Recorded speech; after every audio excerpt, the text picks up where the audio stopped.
Hello everyone and welcome back to the family. Before we begin, make sure to like the video and subscribe for more real horror stories like this. And drop a comment telling where you're watching from and what time it is for you right now. Thank you for being part of the family. Now, let's begin tonight's story. Story 1. The missile defense system that tried to launch by itself at 2:17 a.m. At exactly 2:17 a.m., the launch console in front of me lit up and emitted a low confirmation tone I had never heard outside of drills. It was the sound that meant a missile sequence had been authorized. The problem was, there was no alert, no incoming threat, and I hadn't touched anything. And according to the system, the command had just been entered from my station. I remember staring at the screen for a few seconds, expecting it to correct itself. Systems glitch sometimes, especially the older modules we still used, but this wasn't a flicker or a lag. The interface had already moved past the initial authorization phase and into sequence preparation. I checked the radar first out of instinct. Clear. Completely clear. No unidentified objects, no incoming signatures, nothing even close to restricted airspace. For a moment, I thought maybe I had missed an alert tone. Maybe I'd zoned out. Night shifts do that to you. The room was quiet, dim, and always a little too warm. We kept the lights low to reduce glare on the screens. Most nights, the loudest thing was the hum of the ventilation system, but I knew I hadn't touched the console. I physically pulled my hands back and rested them on my lap, like I needed to prove it to myself. The countdown hadn't started yet, but the system was clearly moving in that direction. I leaned forward and opened the access logs. That's when things stopped making sense in a way that felt deliberate. The authorization wasn't listed under my credentials. It showed a user ID, one I didn't recognize. I assumed it was some upper-level override. That happens occasionally. Command exercises, silent tests, things we're not always briefed on right away. So I checked the clearance level. It wasn't higher than mine. It was outdated. The timestamp next to the user profile said the account hadn't been active in over 6 years. I frowned and leaned closer to the screen, thinking maybe the system had pulled an archived credential by mistake. But that didn't explain why it showed the authorization as coming from inside the control room. There are only 2 consoles in that room. Mine, and the secondary station across from me. I turned in my chair and looked at it. It was dark, inactive. No one was there. I actually stood up and walked over just to be sure. The chair was pushed in, exactly how I'd left it earlier in the shift. The screen was off. I tapped the keyboard lightly. Nothing. When I came back to my station, the system had advanced another step. The preparation phase was now at 30%. That's when I felt the first real shift, not panic, just a tightening in my chest. I picked up the internal line and called security. No answer. I hung up, waited a second, then tried again. Still nothing. That wasn't normal. Even on quiet nights, someone always picked up within a few rings. I told myself they were probably handling something elsewhere on the base. Maybe a patrol check, maybe a false alarm. It happens, but it didn't explain the console. I went back to the logs and scrolled further. More entries were appearing in real time. The same user ID, executing commands, adjusting parameters, confirming sequences, each one stamped as coming from the secondary console. I remember thinking, maybe the system is looping old data. Maybe it's replaying archived commands for some reason, but the timestamps were current, down to the second, and the sequence percentage kept climbing. 45%, 50%. I sat down slowly, trying to think through procedure. There were manual overrides, but initiating them without proper authorization could trigger an internal lockdown. Worse, it could escalate the situation if the system interpreted it as interference. So I hesitated. Just for a few seconds. That hesitation is something I still think about, because during those few seconds, the system did something I had never seen before. It opened a secondary confirmation window and displayed a name, not just the user ID, a full name. I recognized it immediately, not because I knew the person, but because I had seen the name on a plaque in the briefing hallway.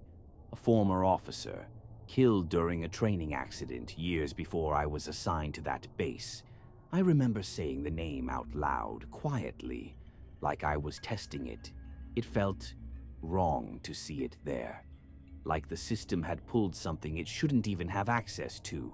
The sequence hit 60%. That snapped me out of it. I initiated a manual halt. The system didn't respond. I tried again, this time entering my credentials twice. Still nothing. The console accepted the input, but didn't stop the process. That's when the countdown appeared, T-minus 120 seconds. I felt my hands go cold. I picked up the phone again, dialing a different line this time. Operations command. It rang once. Then the line went dead. Not disconnected, just silent, like the connection had been cut mid-signal. I set the receiver down slowly and looked back at the screen. The logs were still updating. The same user, still issuing commands. T-minus 90 seconds. I remember standing up again and turning toward the secondary console, not expecting anything, just drawn to it. And for a second, I'm not sure how long, I thought I saw something. Not a person, just a change. Like the chair had shifted slightly, or like there was movement just outside the edge of my vision. I blinked, stepped closer, and the room looked exactly the same as before. Empty. Still. T-minus 60 seconds. I went back to my station and initiated a full system reset. It's something we're trained never to do during an active sequence, but at that point it didn't feel like a normal situation anymore. The screen froze for a second. Then everything went black. No warning, no confirmation, just off. The room went completely quiet. Even the ventilation hum seemed to drop out for a moment. I stood there, not moving, waiting for something, anything, to come back online. After maybe 10 seconds, the system rebooted. Standard startup screen. No active alerts, no sequence, no logs beyond routine monitoring data. It was like the last 10 minutes had never happened. I checked everything. Twice. Radar, clear.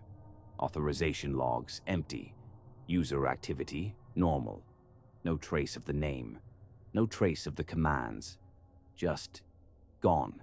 Security finally returned my call about 20 minutes later.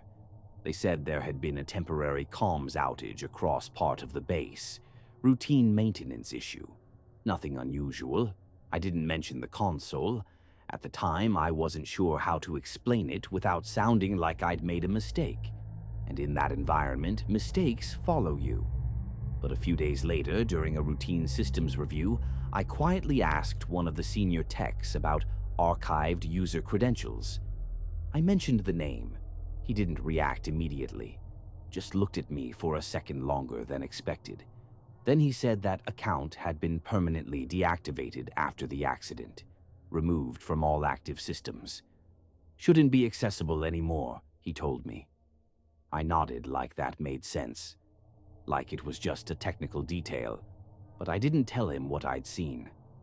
I finished my rotation a few weeks later and requested a transfer. Officially, it was for schedule reasons, closer to home, better hours. That's what I told them. But the truth is, I couldn't sit in that room again. Not after that night. Not after watching a system try to carry out a command that no one gave. And sometimes, this is the part that still bothers me, I think about those logs, the way they updated in real time, the way the commands came from the other console, because I know what I saw, and I know that for those 10 minutes, the system believed someone else was in that room with me. Story 2, the radar that detected something approaching the base that was never there. At 3:08 a.m., the long-range radar flagged a fast-moving object entering restricted airspace, and the alert tone sounded twice before cutting off mid-beep. The track appeared instantly, already inside the outer detection ring, moving faster than anything we usually saw on that system. But there was no transponder, no altitude data, no thermal signature. And when I checked the sky cameras, there was nothing there. I remember leaning back in my chair, waiting for the system to correct itself. False tracks happen, especially with older radar arrays, but they usually jitter, fade, or disappear within a few seconds. This one didn't.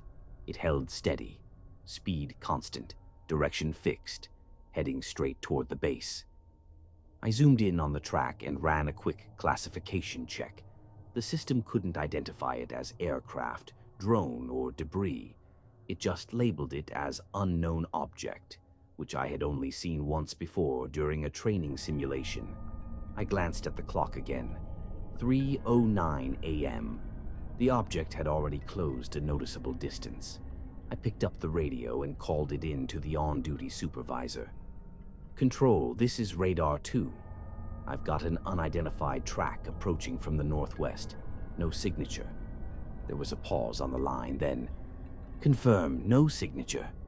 "None," I said. "No transponder, no heat, nothing." Another pause. "Keep tracking. We're checking other systems." I set the radio down and leaned closer to the screen. The movement was too clean. No drift, no variation, just a straight, direct path, like it wasn't affected by wind or altitude changes. I opened the secondary radar feed, the shorter range system we used as backup. Nothing. Completely empty. I switched back to the primary display. The object was still there. Closer now. I told myself it had to be a system error, something in the long-range calibration, maybe a reflection or a ghost return. But even ghost returns don't move like that. They don't maintain speed, they don't follow a perfect line, and they definitely don't head directly toward a fixed location. 3:12 a.m. The track crossed into the second perimeter ring. I checked the external camera feeds again. The sky above the base was clear. No lights, no movement. Just the usual faint glow from distant towns and the occasional blinking aircraft miles away. I remember squinting at one of the monitors, thinking maybe I was missing something, some small detail, some faint flicker. But there was nothing. The radio crackled. "Radar 2, confirm visual." "Negative," I said. "No visual contact." "Thermal." "Negative." Another pause. "Maintain tracking."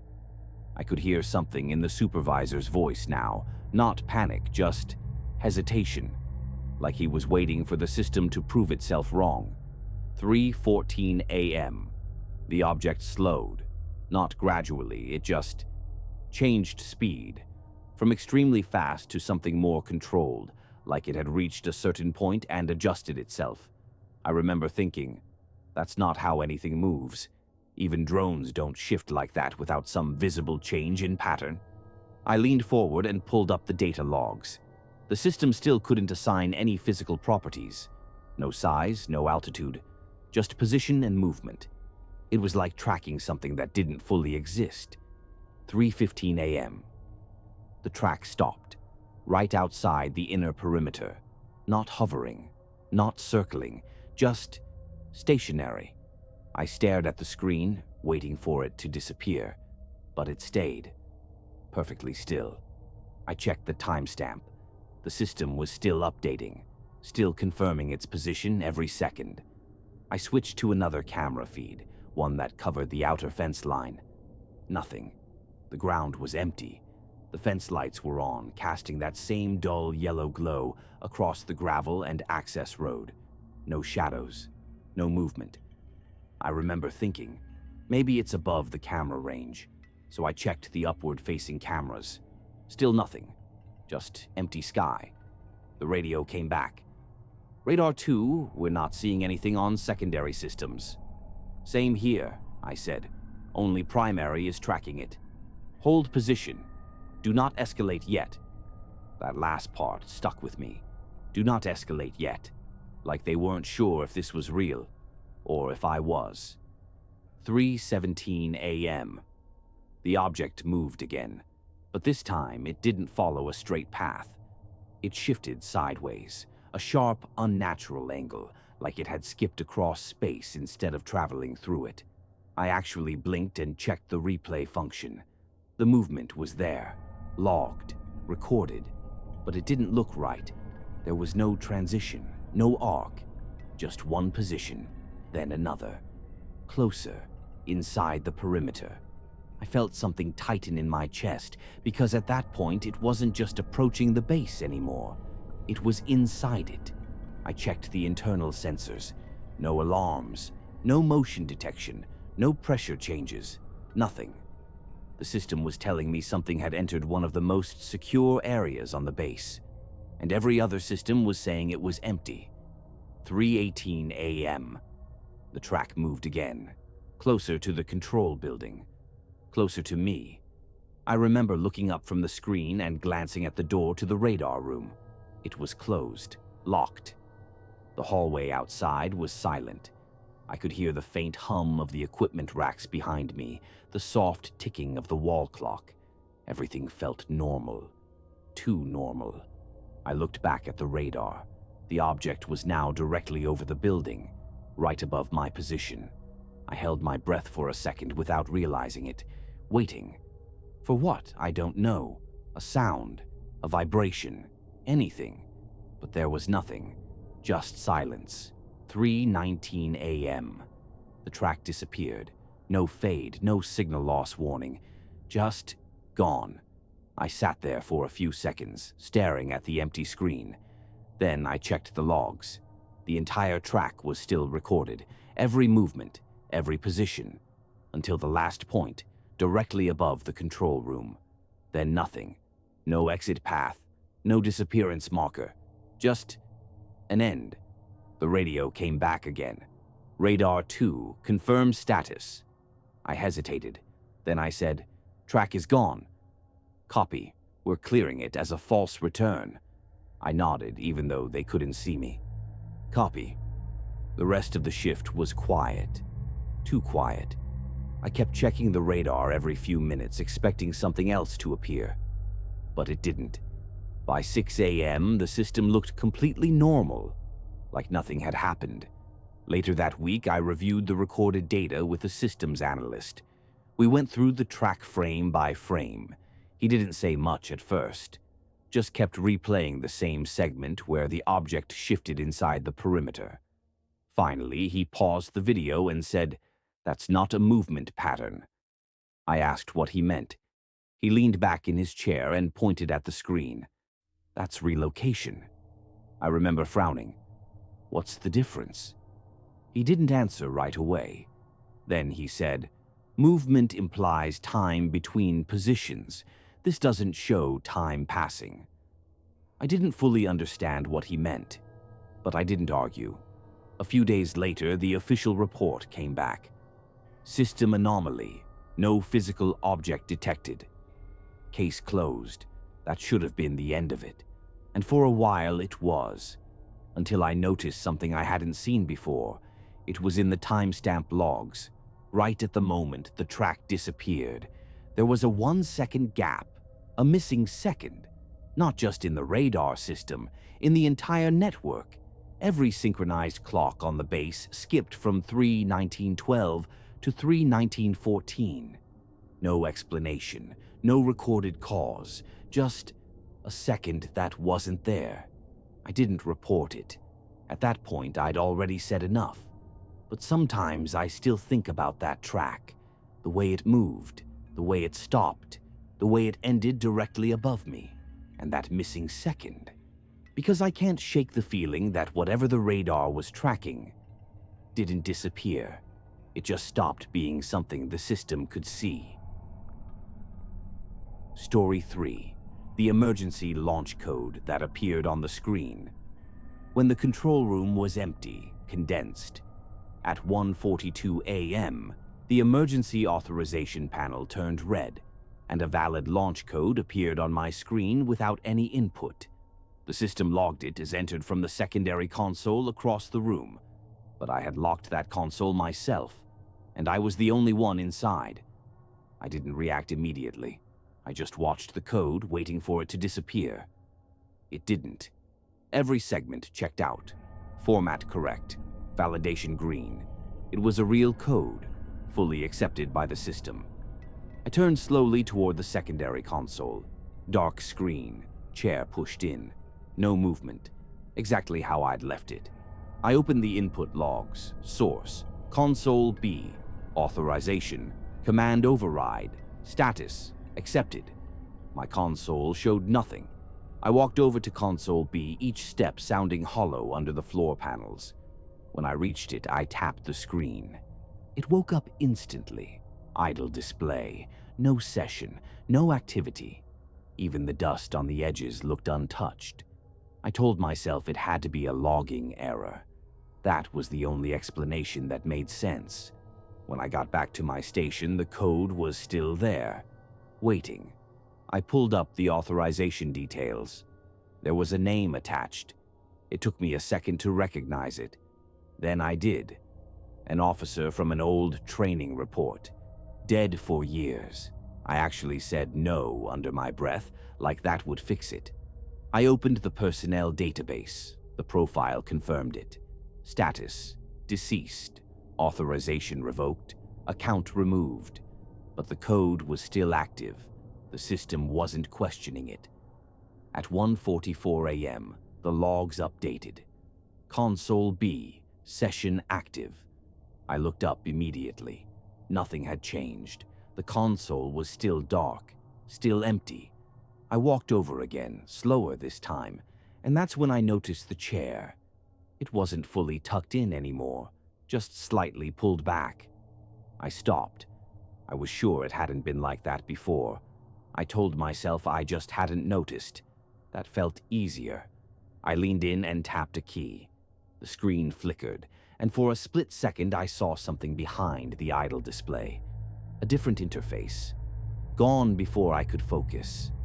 I stepped back. Something about the room felt different now. Not louder, not colder, just occupied. When I returned to my console, a countdown had appeared. Not for launch, for authorization, T-minus 60 seconds. I had to either confirm it or cancel it. Ignoring it wasn't an option. The logs updated again. Console B, input received. I didn't hear anything. No keys, no movement. I looked up, straight at the other console, and for the first time I had a clear thought I couldn't explain. I'm not alone in here. T-minus 20 seconds. My hand hovered over the cancel command, and I hesitated, because something didn't feel right about stopping it. Like I didn't understand what I was interrupting. T-minus 10 seconds. The room felt unnaturally still, like everything was waiting for me to decide. I canceled it. The screen froze. Then the red panel disappeared. The code was gone. No confirmation, no warning, just normal again. I didn't move for a while after that, just listened. Nothing else happened. Later, I checked the logs. The session from Console B was there, but the ending wasn't. No logout, no timestamp, just session terminated. That week, I asked an engineer about old authorization codes. He told me they couldn't be reactivated. I mentioned the officer's name. He paused, then said that account had been completely wiped after the incident. Not archived, removed. Before I left, I asked about Console B. He checked his system and said it had been logging brief session activity during night hours. Unassigned user, he said. Probably a glitch. Probably. I transferred out a month later. I haven't worked in a control room since. But sometimes when I think about that night, one detail doesn't sit right with me. It's not the code. It's not the logs. It's the way the system responded. Because it didn't treat that input like an error, it treated it like someone had been sitting at that console the whole time,